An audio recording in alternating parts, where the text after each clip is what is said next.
You walk into a store to buy a t-shirt and walk out with three, plus the pants that were on sale, the sneakers with a discount, and even a loyalty card you signed up for, even though you're still not sure you actually need it. This isn't a weakness of character, but rather knowledge and the right strategy, though unfortunately, not yours. Every time you pick up a product in a store, your brain has already passed through several hidden triggers that someone carefully calculated in advance. There are people whose job it is to know more about your brain than you do. Think it's neuroscientists? Nope. I'm talking about marketers. They study the exact moment when your brain becomes most vulnerable to manipulation. They know which words, colors, sounds, and even smells switch you into a mode where saying no becomes surprisingly difficult. And here is the most uncomfortable part. You already know this. You've heard about these tricks. Maybe you've even read about them, and you still bought the thing. So why doesn't knowing about manipulation protect you? The answer lies in a part of your brain that your common sense simply cannot reach in time. Today, I'm going to show you exactly how this works. And at the end, I'll give you a few strategies that can actually help you stop being the easiest customer in the store. But first, I need to explain something. Without this, it's hard to understand what's really happening in your brain. In 2002, psychologist Daniel Kahneman won the Nobel Prize in Economics. Yes, you heard that right. A psychologist won the Nobel Prize in Economics. That fact alone says a lot. Kahneman's core idea is surprisingly simple.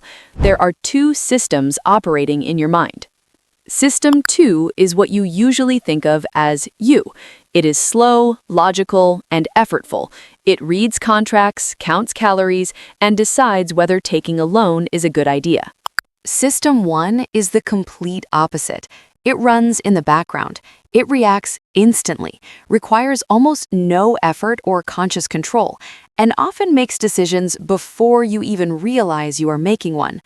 But System 1 has a flaw. It makes mistakes. It is vulnerable to cognitive biases and stereotypes.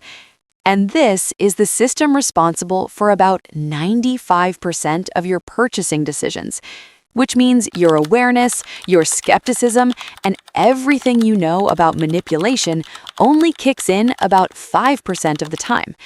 While System 2 is slowly warming up and analyzing the situation, System 1 has already decided everything and happily bought those 50% off t-shirts without caring at all whether you actually need them.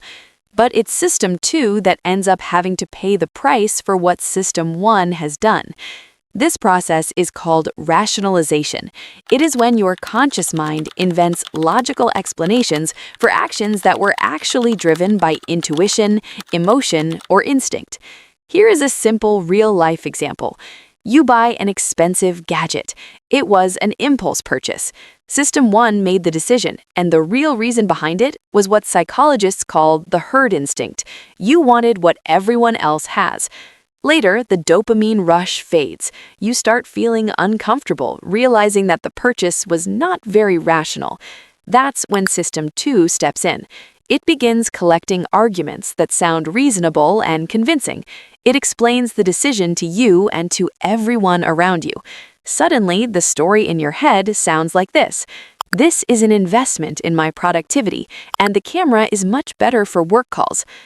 The problem with rationalization is that it hides our mistakes. We start believing we are purely logical creatures, when in reality, our behavior is often driven by automatic reactions.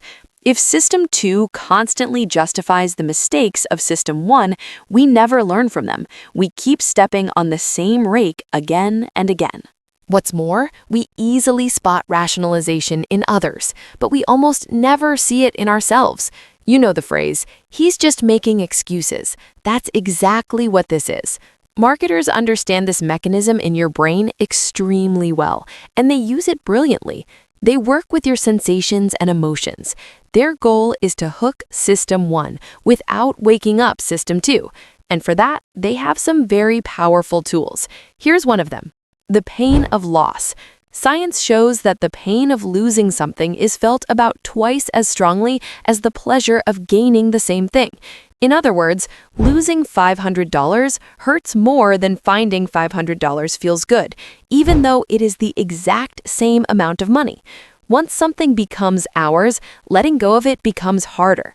That is exactly why marketers offer free trial periods for subscriptions. When the trial ends, System 1 generates a feeling of discomfort and anxiety. It perceives losing access to the content as a real loss. What does System 2 do? Ideally, it should step in and say, "Hold on, we didn't use this service all month. Why should we pay for it?" But in reality, System 2 often takes the path of least resistance. If it is the end of the day and you're tired, System 2 may simply not activate at all. You press renew just to make the discomfort disappear instantly.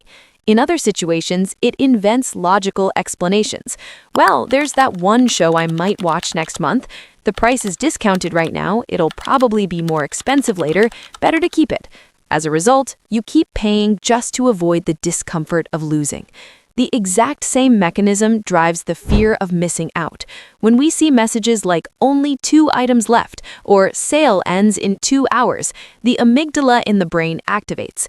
This part of the brain is extremely sensitive to potential losses. Your brain interprets the absence of the product as losing a resource.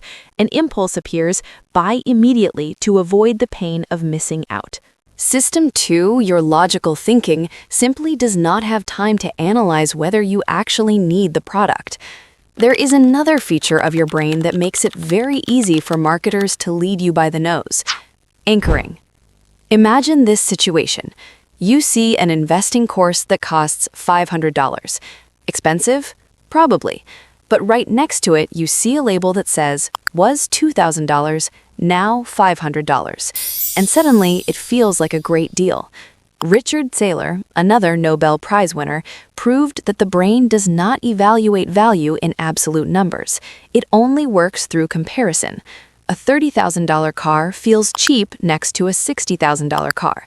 But the same car feels insanely expensive if just a minute ago you were looking at a $15,000 model. The price did not change. The anchor did. By placing the right number in front of you, the number your brain grabs onto first, marketers can manipulate your perception of the price itself. The next tool is social proof. This is a psychological effect where people copy the behavior of others in situations where the correct decision is unclear. They assume that others have more information or simply know what the right choice is. From an evolutionary perspective, social proof is a survival mechanism. If the entire tribe suddenly runs in one direction, it is safer to run with them immediately using System 1, rather than stop and analyze whether there really is a predator nearby, while System 2 slowly boots up. In modern life, this mechanism shows up in long lines outside stores, in the popularity of certain brands, or in viral trends, and also in small phrases on price tags and websites. 10,000 people already bought this. Bestseller. All your friends are using this app. You might say, that's obvious. I don't fall for that. You do, just on a more subtle level.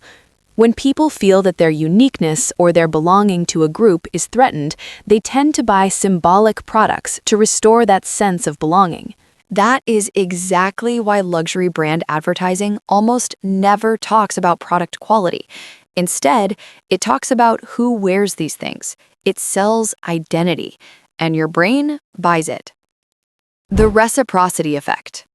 Have you ever been given a free sample of a cream in a store or a small candy with the bill at a restaurant? When someone gives us something for free, an ancient social instinct activates, the urge to repay the favor. This is called the reciprocity effect. Your brain feels a subtle pressure, a social obligation that often turns into a purchase or a larger tip, just to restore fairness. For System 1, receiving a gift, even something tiny like a candy with the check, is a signal to activate an ancient group survival program. In response to the gift, System 1 instantly generates a sense of psychological debt and mild discomfort. It is an automatic reaction. They gave me something, I should give something back, otherwise I'll look like a freeloader. But System 1 has one important limitation. It cannot properly compare scale. For it, a free cup of coffee from a real estate agent and your signature on a bad contract can feel like an equal exchange, a simple favor for a favor. System 2 should normally evaluate the situation rationally. The candy costs $1, and I'm increasing the tip by $20. That's not a fair trade. But the reciprocity effect is so powerful that System 2 often just approves the decision System 1 already made. To avoid feeling like a freeloader or a bad person, which takes mental effort and feels uncomfortable, System 2 quickly invents a logical explanation. The waiter was really nice. This service actually deserves the support. So what actually works? Okay, if knowledge alone doesn't protect you, what does? There are a few strategies that genuinely help because they work with the logic of System 1 instead of against it. 1. The 72-hour rule, or at least 10 minutes. If you see your dream item on sale, give yourself a simple rule. I'll buy it in 10 minutes, or even better, I'll buy it tomorrow.